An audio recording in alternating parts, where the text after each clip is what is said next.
So friend, we have in last lecture we have discussed three types of scan cell: MUX-D scan cell, clocked scan cell, and the LSDD scan cell. Right? This is the basic block for to design a scan design DFT technique. Now let me recall what we have covered till now. So we have covered testability analysis, right? In the testability analysis, we have learned a topology based testability analysis, which is COP, and the probability based testability analysis. And also we have discussed the basics of DFT, basic block of DFT, and we have also discussed what is the ad hoc DFT and structural DFT techniques. And we have gone through these three types of scan cell used in a structural DFT, which is the scan based DFT. So in a scan based DFT technique, these are the three different types of scan cell can be used: MUX-D scan cell, clocked scan cell, and LSDD scan cell. We have compared all the three scan cells in terms of the performance and the complexity. So MUX-D scan cell is widely used in a scan cell design because of it required only a single clock. One of the disadvantage of MUX-D scan cell is performance because it's add one MUX. So we have to take care when we are converting the design into the scannable design. We have to leave a critical path flip-flops to be replaced into the scannable flip-flops. So it can be we can improve the performance. So these things we have learned from this chapter. Now next topic is scan architecture. Scan architecture. So there are three types of scan architecture: full scan architecture, sorry, partial scan architecture, and the random access scan architecture. Right? What is the full scan architecture? So name itself suggests all or almost all storage elements, all sorry, or almost all, right? Leaving the storage elements which are on the critical path. So by leaving the storage element on the critical path, almost all storage elements are converted into this scan cell, and the combinational ATPG, it is used for two test generations. So when we convert all the flip-flops in the design, so suppose this is our design, and inside the design have a suppose this is synchronous design, so in between have some combinational sorry, and have the clock is assigned to all. So when we are converting this all the storage elements of the design into a scannable flip-flops, so if we are converting this all this flip-flop into a scannable flip-flops, then our for the testing purpose, now our this sequential design is no more a sequential, it now converted into a combinational design. So for that, instead of the sequential ATPG is complex, and it is very difficult to generate a test pattern for a sequential circuit, or to purchase a sequential ATPG is very costly, right? So we can use the combinational ATPG because we are converting all the flip-flops into the scannable flip-flops. So our the design will not more a sequential design. Now design for the testing purpose, it is now work as a combinational design. So we can use a combinational ATPG instead of sequential. That is the advantage of full scale design. Second types of scan design is a partial scan design. In the partial scan design, it convert the subset of storage element, not all.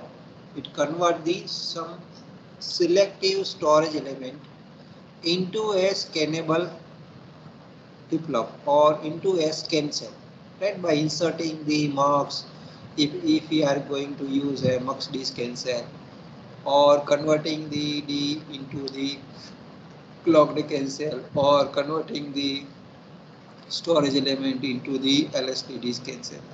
So in a partial scan design, the subset of the storage element are converted into the scan cell, and the sequential ATPG is typically used for test generations. Why? Because we are not converting all the scan cell into all the storage element into a scan cell. So we are converting only the subset. So in a testing purpose also, the design still have a sequential circuit, right, for the testing purpose even. So we need a sequential ATPG to test a partial scan cell design. Third types advantage of partial scan cell is we are not converting all the storage element into the scan cell, so it not increase the hardware, right, as compared with this full scan design. In the full scan design, we are converting all the flip-flops into the scannable flip-flop by adding the extra mux in the each and every storage element, right? So it add the more hardware. And the partial scan cell design, we are converting a selective storage element into a scan cell, right, to break the chain of long sequential path.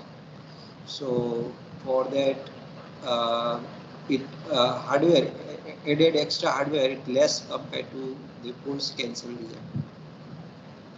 Third types of scan architecture, it is a random access scan design. So in a random addressing, now in a previous two, if you see in the full scan design architecture and the partial scan design architecture, after converting the scan cell, after converting the storage element into the scan cell, we are creating a chain of such scan cell. So if you want to read any intermediate scan cell, then we have to be passed like preparing the shift register scan cell chain will get the data after the that many clock cycle. Right, so it is like a serial in serial out types of informative shift registers. So it take the time to read as well as it take the time to load the data to control any intermediate node in a full scale and the partial scale. Now if you see in a random access scan design, random access name suggests we can randomly any scan cell we can read directly without that preparing that chain like a SIP register chain. It is a chain like a memory, right? So we can read the data at any storage element directly. So similarly, in this scan cell is also prepared these types of random access scan cell design by having the row and column decoder addressing. So we can read directly any scan cell in a single clock cycle. So that advantage of random access scan design architecture, but the disadvantage it's required a address decoding to each scan cell. So random addressing mechanism instead of serial scan chain, it is used to provide direct access to read or write any scan cell. Now let me try to understand the each architecture in depth. So first is the full scale design. In a full scale design, all the storage elements are replaced with this scan cell. So all input can be controlled and all output can be observed. Advantage of full scan design is, as I told, it converts a sequential ATPG into the combinational ATPG. Why? Because we are converting all the storage element into the scan cell, and when we want to use the design for the testing purpose, So once we have converted all the storage element into the scan cell, the circuit for testing purpose is no more a sequential circuit. It is look like a combination circuit. So we don't require a sequential ATPG, which is very costlier. We can do the testing using the combinational ATPG. So combinational ATPG it used to generate a test pattern. Even the design is a sequential by converting all the storage element into the scale cell. So that's the greatest advantage of full scale design. A small percentage of storage element are not replaced with the scale cell. So as I told, one reason is due to the performance reason. So it leave the storage element which are on the critical path, right? So you know what is the critical path? The path between the two storage element. Path between these two storage element having the maximum delay is called a critical path. Suppose this is 1D flip-flop and output of D flip-flop it is given to a combination circuit, and combination circuit output it is to the another D flip-flop, right? So if this path between these two D flip-flop it's have a longest delay, then this path it is called a critical path. So it leave those storage element which you on the critical path. It leave to convert into this scan cell due to the performance reason, right? So once you convert the flip-flop into this scan cell, it add extra the mux. It add the extra mux. So we know this extra mux comes into the pictures of the combinational delay plus this mux delay. So it added delay in this critical path. So even the circuit is goes more worse the design. So it leave this the storage element which are on the critical path, which are connecting the critical path. So it not convert into this cancel. It leave as it is.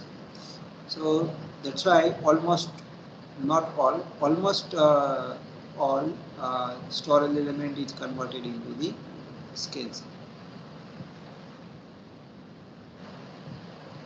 Let's try to understand by using different scan cell into a different scan cell architecture. So here you can see this is a MUX-D. Here it is used MUX-D is full scale design. So this is a simple design without converting into the MUX-D full scale design. So this is our design in which have the combinational logic and have a sequential logic. So overall this design it is a sequential circuit, right, which have the combinational part and sequential part. So when we are convert this design using the full scan design using the MUX-D, so what it first it identify how many storage element in this design. So here in this design have 3 storage element. So it convert these 3 storage element into a MUX-D scan cell. So it convert this simple flip-flop into a MUX-D scan cell. So let's see. So it convert this here you can see it is a converted the flip-flop into the MUX-D scan cell. So once convert into the MUX-D scan cell, it now instead of one input is now have the 2 input. One is the DI, one is the SI, right? So we know the architecture of MUX-D scan cell. So it's have the 2x1 mux, and depending on the selection line it select the one of the particular input, and that is passed to the queue at a positive edge of clock. So to select out of this 2 input we require one selection line, right? So here you can see one added is SC, SI are the 2 extra that was not there in this without this DFT technique. So this is the without. This is the simple design without a DFT inserted. Now once we insert the DFT, it convert this design into a this types of design in which it convert all these simple storage element into a scannable flip-flop, right? So here it is a scannable flip-flop, and have the clock it is as it is there in this design. Now how it works? So in a normal mode what we want, in a normal mode if you can see in the design, in a normal mode we want to read this data from this, and whatever the output we want to give this combinational design, right? That we want. So let me see what happened in the normal mode. So when we select the normal mode, and how to select the normal mode, by keeping this AC is equal to 0. Once we keep this shift enable is equal to 0, it take this data here and pass here. So this is given back to this combinational circuit, and whatever the data output from combinational circuit, it is input. So it is take the data from combinational circuit and give this output to back to combinational circuit. So it is work as per the functional implementation. This is as per this function, as per this original design in a normal mode, right? Now when we want to use for the testing purpose, alright, so if you want to read the data, then we have to keep this shift enable is equal to 1. So what will happen, it select this SI to the Q, not DI to the Q. Now SI is selected to the Q, and this SI now output, this is given to the SI of the next clock. So again SI is come out from the next clock. This SI is given to the input of third clock, and it is coming out from the third clock. So it is creating, you can see here it is created a chain of flip-flops. So it is create a chain of it's similar like a serial in serial out shift register, right? So if you want to read any intermediate node data, right, or if you want to set any intermediate node data to control as well as to observe, we have to operate the design into the shift enable mode. Also it is called a testing mode, right? So shifting mode, it is called a shifting mode. So whenever you want to load, or whenever you want to that shift the data, we have to operate in a shifting mode. Now how we can load the data? Suppose I want to load the Q, that intermediate node with the logic 1, and the here intermediate node with 0, and here it is 1. So what will I will apply this sequence 101 by at every clock. This one is shifted, and after the 3 clock I can get the data. Here it is 0, 1, here it is 0, and here it is 1. So this is given back to the combinational design. So we can set this intermediate node where the output of flip-flop is given. It's set with the desired logic. It's set with the desired logic. So this is a setting the internal node with the desired logic. It is called a controllability. It is called a controllability of the design. So here we have reduced the complexity of the controllability of the design by using a DFT logic. Now suppose I want to read the intermediate node. So what first I have to do, I have to capture the data. So by keeping the SE is equal to 0, shift enable is equal to 0, so it select the particular node data and transfer to the queue. So it captured the internal node and it is load into the queue. Then by keeping this SE is equal to 1, right? First for 1 clock it is 0, and then after it is 1. So once we capture the data, then we want to shift this data. So once the intermediate node data, if we captured, it is like that 1, 0 and 1. Then by shifting the data, we'll get the output is 101. So from this data, I can say the intermediate node logic is like this. So for if you want to check any fault there or not in any intermediate node, then we can read the intermediate node, or we can say we can observe that intermediate node, right, through this cancel chain. So this way it convert the design into the scannable design.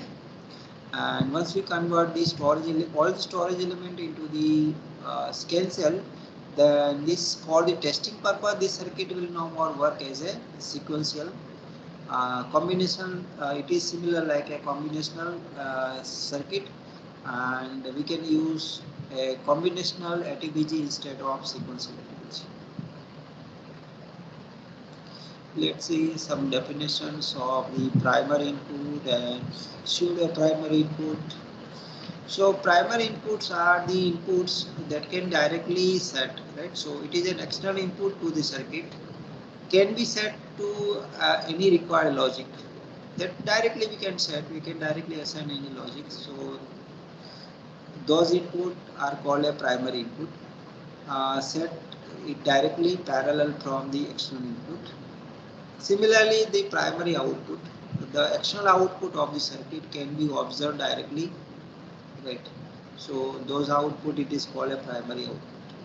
Now some are the having the pseudo primary input and pseudo primary output. Now what is the pseudo primary input? Whatever the input for this scan cell, or we can say the scan cell output, sorry, scan cell output are called that we are giving to input to the combination circuit. So here you can see these are the, you can see this is this scan cell output. Na? This is Q1, this is Q2, Q3. So these are the scan cell outputs. So these are the input to the combination circuit. It is called as pseudo primary input. And these are the X1, X2 and X3 are the primary input. So primary input we can set directly without any clock or without waiting any clock. Directly we can set at the desired logic level. Pseudo primary input, it is in output of the scan cell. So that can be set by keeping the shift enable mode is equal to 1 and the shifted data to the scan cell through the SI, and it is called a loading the data onto a shift register. So we can set the pseudo primary input. Similarly, there are the output. It is two types of output: primary output and the pseudo primary output. Primary output is a direct output from the combinational design, and the pseudo primary output are the input for the scan cell. So whatever the output that is used for the input to this scan cell, right? So when we want to capture the data, then we are capturing the pseudo primary output into the scan cell, and then through the shifting mode we can read this. What is the pseudo primary output? We cannot directly read the pseudo primary output, right? So similarly, we cannot directly set the pseudo primary input. That the pseudo primary input can be set through this scan cell shift registering the chain of this scan cell through the normal and the shifting mode. And similarly, the pseudo primary output can be observed at the SO through this capture mode and then converting into the shifting mode. Yes, if you have any questions, you can ask.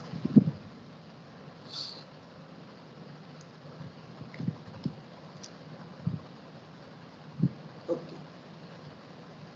So these are the primary input, primary output, pseudo primary input, and pseudo primary output. Now let's see an example how to load the data and how it can be observed. So let's say this is a primary input Pi, and V1 it is equal to Pi. Now when it is in a shifting mode is enabled, right? And at every clock, the whatever the data output of first, right? Output of first, that is loaded at second clock cycle, it is loaded into the second, right? And the input for the first, it is from the SI input. At the third clock cycle, this is loaded here, and this is the new input, right? So this is a pseudo primary input. After the third clock cycle, we'll get the output from each flip-flop, F1, F2 and F3. These three, it is work as a pseudo primary input for the vector V1 first data, and this is Pi, the primary input for the vector. Now once we'll get the pseudo primary input and primary input, next step is to hold the data. So by keeping this shift enable is equal to 0 and no clock, so it is a holding the data. So this is a we can observe PO observed that we want, and this is input. Now by capturing the data, right? So in capturing mode, clock equal to 1 and the shift enable is equal to 0. Right? So whatever the intermediate node logic, it is loaded into the, it will load into the flip-flop. So if the intermediate node logic like that, L, H and L means the low, high and low, right? So it is loaded into the each scan cell flip-flops. Now once we, if you want to read this data at the primary output, what we have to do? what we have to do, we have to convert into the shifting mode. So in a shifting mode, after the three data we can be read, right? So in a shifting mode and the holding and giving the clock, it is shifted, data is shifted, and after the two clock cycle, two shifting, will get this L, H and L. So this is the pseudo primary output we can observe at the SO output. Right? Pseudo primary output we can observe at the SO output. So this is a primary output observed. This is the pseudo primary output observed. Now similarly for the next cycle, suppose now we want to load a 1, 0 and 1, that so at the third clock cycle, that whatever the new data, it is again shifted.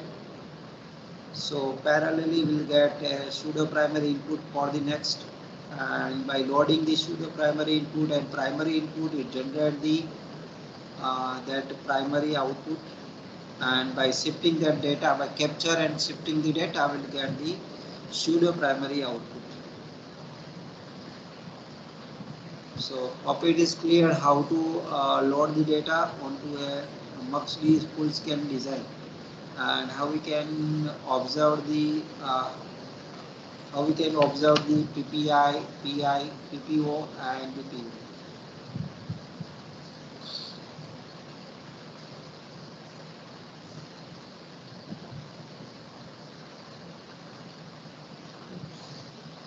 So as we told you that MUX-D any scale cell design operate in a three mode: right? Normal mode, shift operation mode, and capture mode. Normal mode means it is operating as a normally. We are not doing any testing purpose. We are not using it for the testing purpose. So in a normal mode, this test mode and shift enable both input is 0. These are the controlling input to converting the design into the testing mode. So in a shift operation, another is shift operation, cancel mode is in a shifting mode, testing mode is 1, and shift enable is also is equal to 1. Then it is operating as shifting mode. So whatever the data onto a cancel serial in serial out shift register, we can observe at the primary output, or we can load the data through this ASN. So in shifting mode can do both the tasks. Either we are loading through the data onto, if you want to set any intermediate node with the desired logic level, so we can load this data through the SI. Or if you want to observe the intermediate node after the capture, we can observe the intermediate node logic through this SO output. Right? By shifting the data up to the SO output, we can observe.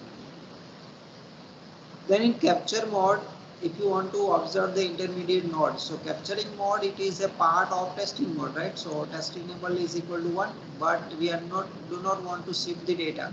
Just we want to load the intermediate logic into a that scannable flip-flop. So scan enable is equal to 0. So after the capturing, we have to shift the data to observe the intermediate node logic. Okay, any questions in this?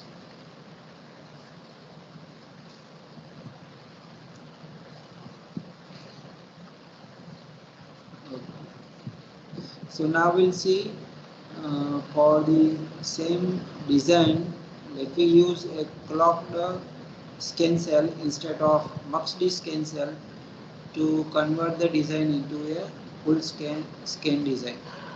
So here you can see instead of a simple MUX-D scan cell, here the clocked scan cell is used. Here the clocked scan cell is used, and we know the architecture of clocked scan cell. In a shifting mode, the shift clock is when it is equal to active, it shift the data and create a chain of such clock scan cell. And in normal mode, it is work as a that is normal. So working is everything is same, just the difference is instead of MUX-D scan cell, here the clock scan cell is used.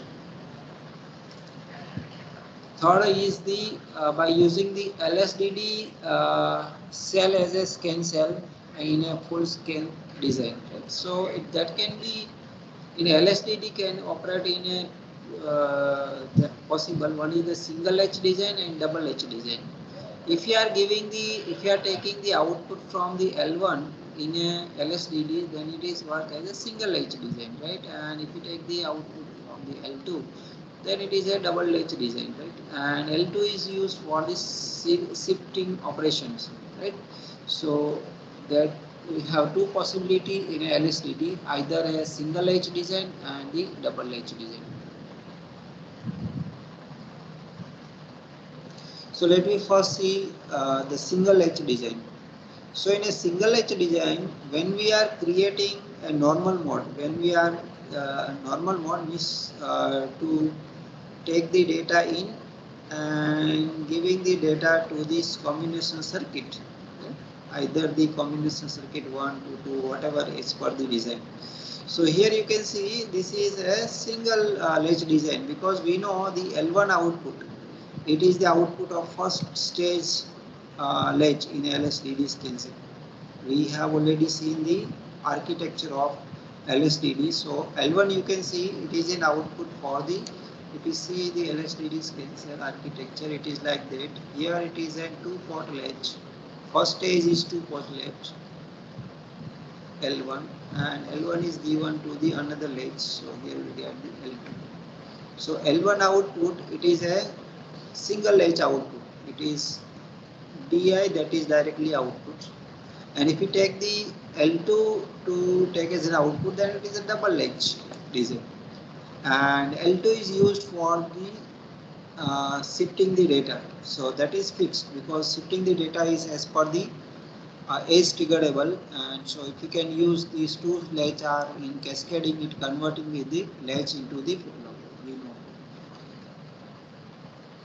So this is a single latch design. Here if our design is such a way that it is a latch instead of a flip-flop, and when we use the LSTD, so we can have the facility.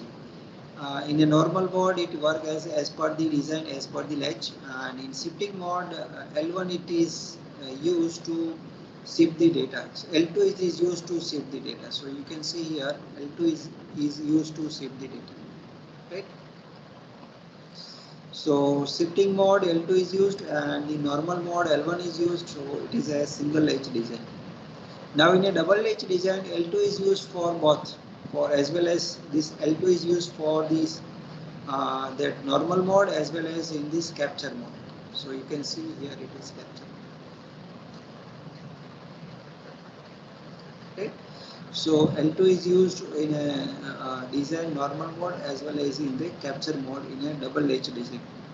It is a double H design. So if our design, original design have the age triggerable storage element, means it is a flip-flop based design, and when we are using the LSDD as a scan cell, then we have to use a double H design. So it providing the age triggerable. Okay. Is it clear? Any questions in this single H design, double H design, and how it works?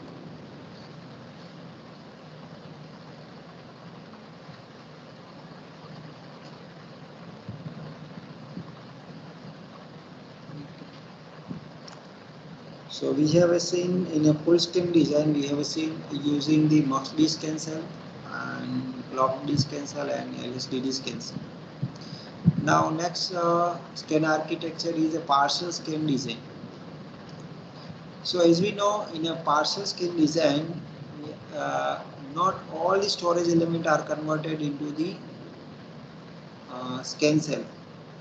Only selective storage elements are converted into the scan cell, right? So it is called a partial scan design. So here we need either a combinational or with this some sequential ATPG. It required for to generate a test pattern for the partial scan design.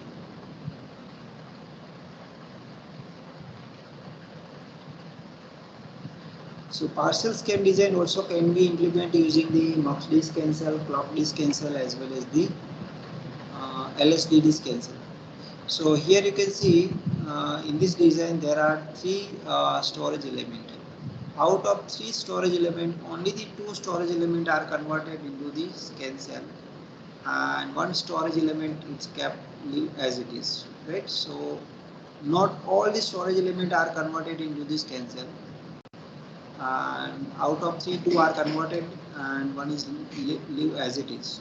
So in a testing mode, even in testing mode, this design is not fully a combinational design.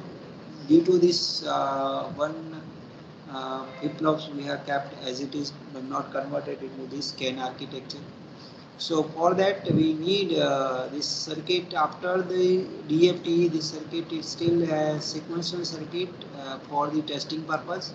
So for that we need a sequential activity to generate a test pattern of such partial scan design.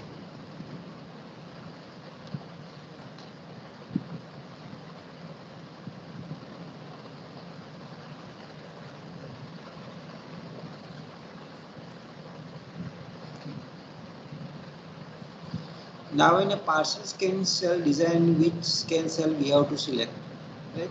That is a question. Out of 1000 storage element in the design, which 500 or which selective storage element we should have to convert into the scan cell. That is questions. So in a functional partitioning approach, right? So circuit is composed of the data path portion and the control portions. Data path portion means the path which have some signaling data, and the control portion means the path in which we are have the we are giving the signal like a clock or reset or the power. Such are the controlling path, routing path and data routing path. So there are two paths: data path portion and the control portion. The storage element on the data path are left out of this scan cell replacement process. So those storage element which is on the data path, right? It is transferring the data. We are not, we should not have to convert that those storage element into this scan cell. We have to leave it as it is for the performance reasons. The storage element on the control path can replace with this scan cell. So we have to replace the storage element which is on the control path. So this is the partitioning approach. Another is the pipeline or feed-forward partial scan design approach, in which they make the sequential circuit feedback free. Right? Sometimes it create a loop in the sequential circuit, and we have to try to make when we are converting. So we have to select the storage element which are on the loop. Suppose any sequential circuit, it create the loop. We have to try to break that loop, right? We have to try to break this loop by selecting the storage element which are on the loop. We have to convert into the scan cell. Break this sequential loop. First, construct the structural graph of a sequential circuit. So to identify the storage, which are the storage element on the sequential loop, or to identify the sequential loop and the flow of the path, first create a structural graph of a sequential circuit. We'll see how to create a structural graph, and from the structural graph how to find out what is the longest sequential path, right? And we have to select the storage element which are on the longest sequential path, and we have to try to break the longest sequential path. Otherwise we need a that complex sequential ATPG to generate a test pattern for a such longest sequential path sequential design. Third approach is balanced partial scan design approach. So use the target sequential depth, right? So after the preparing the structural graph, we can say we can identify the path which have the longest sequential path, which is the shortest sequential path, that we can identify after the structural graph. And after identifying, we have to target. We should have to reduce the length of the sequential path. So using these three approach, we have to identify the storage element which we have to convert into the scan cell. So let us see what is the structural graph. So feedback-free sequential circuit use a directed acyclic graph. Directed acyclic graph. There is no any feedback loop. So that's why it is called a acyclic graph. The maximum level in a structural graph is referred to a sequential depth. The sequential circuit contain a feedback loop. It is called a directed cyclic graph. The sequential circuit which have a feedback loop, it is called a directed cyclic graph. So we have to target to convert the directed cyclic graph sequential circuit into a directed acyclic graph sequential circuit by selecting the storage element which are on the sequential loop. We have to convert into the scan cell. So this is the process to select storage element which should have to convert into a sequence the scan cell in a partial scan design. So you can see this is a one sequential circuit and its sequential structural graph.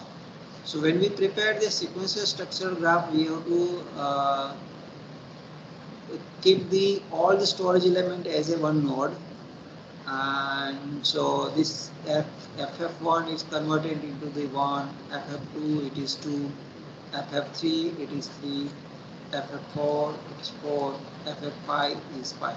Then we have to see how the data flow from one storage element to the another storage element.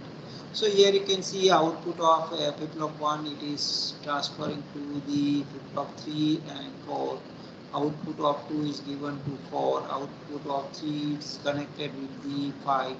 Right? So here you can see this is the longest path, longest sequential path, and in this sequential circuit there is no any sequential loop. So right, so this is the longest path. So when we want to convert this design into the partial scan design, then our target it should be select the third flip-flops. We should have to convert into the scannable flip-flop. So third, fourth are the flip-flops we should have to convert into the scannable.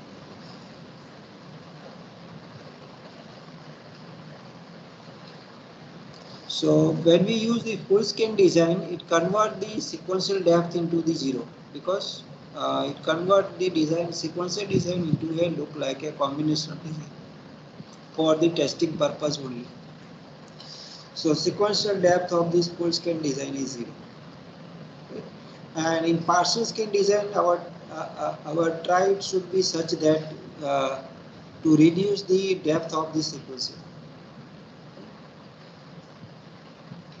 Advantage of partial scan design: reduce the silicon overhead compared to this full scan design, because we are not converting all the storage element into the scannable flip-flop by adding the extra 2 cross 1 mux. That's why silicon area is less compared to the full scan design.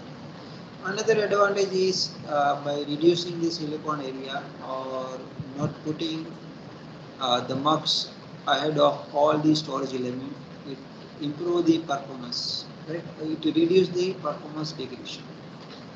Disadvantage, if you can see, we first of the disadvantage, we require a sequential ATPG, because we are not converting the design, we are not converting sequential depth to the 0.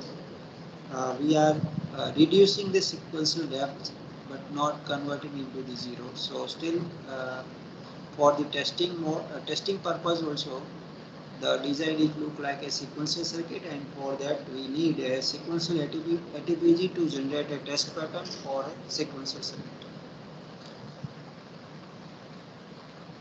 So due to the result lower fault coverage, longer test generation time, it offer less support for debug, diagnosis and failure analysis. This comparison it's with only the full scan design. So if we compare this full scan and partial scan design, we found these are the advantage and disadvantage of partial scan design over a full scan design. Last one is the random access scan design that we see in so now still if you have any questions you can ask. So today we have a start with the scan architecture. Scan architecture we have gone through three types of scan architecture. In detail two types of scan architecture by using all the three scan.